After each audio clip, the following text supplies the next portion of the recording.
بسم الله الرحمن الرحيم. حميم والكتاب المبين. إنا أنزلناه في ليلة مباركة إنا كنا منذرين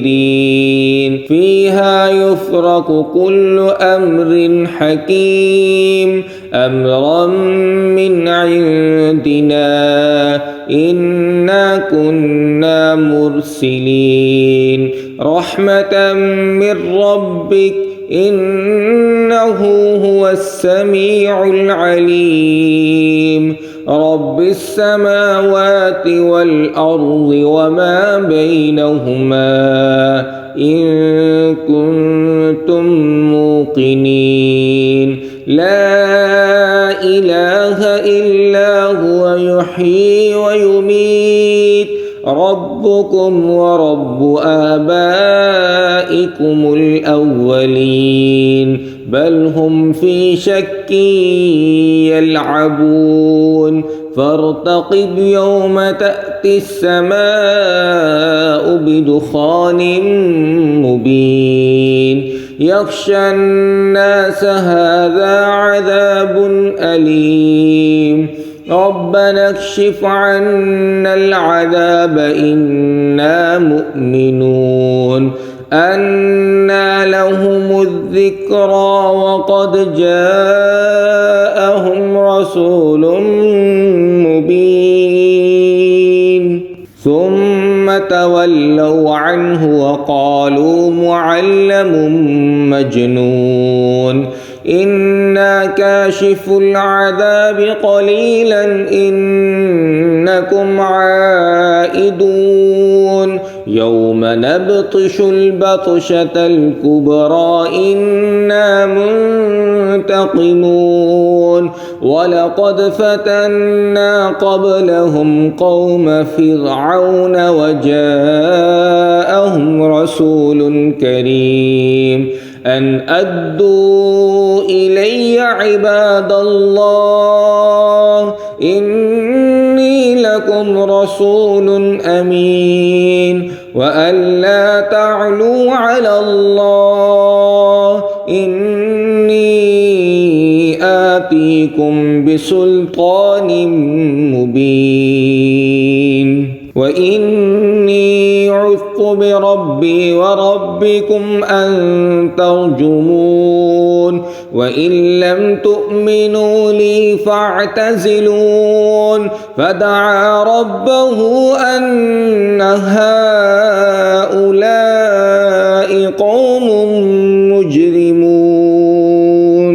فأسر بعبادي ليلا إنكم متبعون واترك البحر رهوا إنهم جند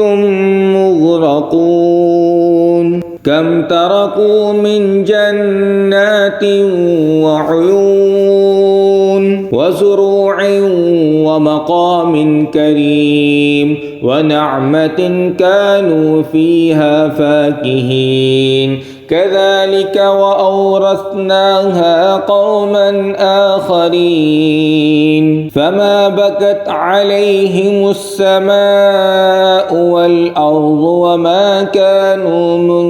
منظرين ولقد نجينا بني إسرائيل من العذاب المهين من فرعون إنه كان عاليا من المسرفين ولقد اخترناهم على علم على العالمين وآتيناهم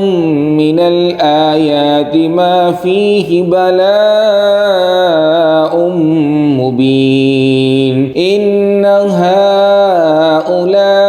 ليقولون إن هي إلا موتتنا الأولى وما نحن بمنشرين فأتوا بآبائنا إن كنتم صادقين أهم خير أم قوم تبع والذين من قبلهم أهلكناهم إنهم كانوا مجرمين وما خلقنا السماوات والأرض وما بينهما لاعبين ما خلقناهما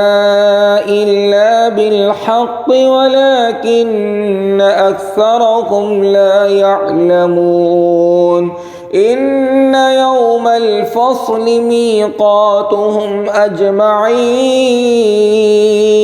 يوم لا يغني مولى عن مولى شيئا ولا هم ينصرون إلا من رحم الله إنه هو العزيز الرحيم إن شجرة الزقوم طعام الأثيم كالمهل يغلي في البطون كغلي الحميم خذوه فاعتلوه إلى سواء الجحيم ثم صبوا فوق رأسه من عذاب الحميم ذق إنك أنت العزيز الكريم إن هذا ما كنتم به تمترون إن المتقين في مقام أمين في جنات وعيون يلبسون من سندس واستبرق متقابلين كذلك وزوجناهم بحور عين يدعون فيها بكل فاكهة آمنين لا يذوقون فيها الموت إلا الموتة الأولى ووقاهم عذاب الجحيم فضلا من ربك ذلك هو الفوز العظيم فإنما يسرناه بلسانك لعلهم يتذكرون فارتقب إنهم مرتقبون صدق الله العظيم.